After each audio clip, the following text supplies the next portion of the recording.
malware.are targets Mac OS X DNS settings. A researcher has discovered a strain of malware in the wild which targets Mac OS X users. The malware, dubbed MaMi, was first spotted by security researcher Patrick Wardle. The researcher spotted a forum post on Malwarebytes in which a user said a colleague accidentally installed something and this led to DNS hijacking.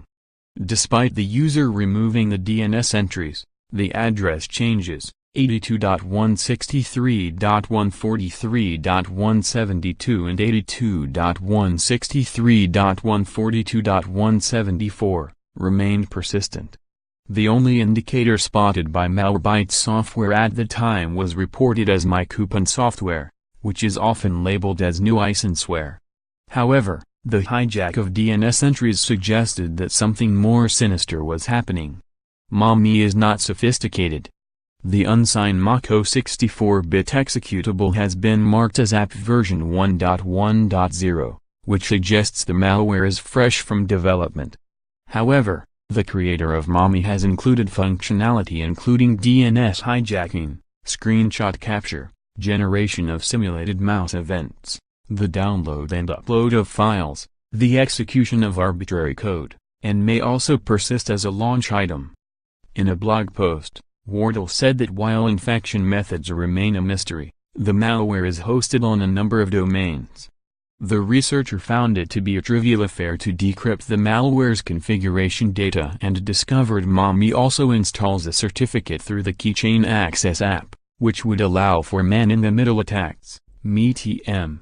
After consulting another researcher, an article titled, The Mystery of 82.163.143.172 and 82.163.142.174, related to the hijacked DNS addresses, came to light.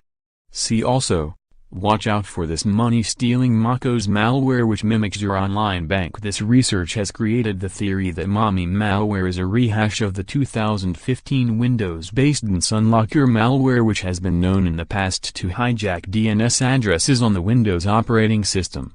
OS X/MaMi isn't particularly advanced, but does alter infected systems in rather nasty and persistent ways, the researcher noted. By installing a new root certificate and hijacking the DNS servers, the attackers can perform a variety of nefarious actions such as man-in-the-middling traffic, perhaps to steal credentials, or inject ads. At the time of the blog post, all 59 engines on VirusTotal marked the file as clean. However, antivirus products have now begun to detect and block the malware, and 26 out of 59 engines will block MaMi malware from infiltrating OS X systems.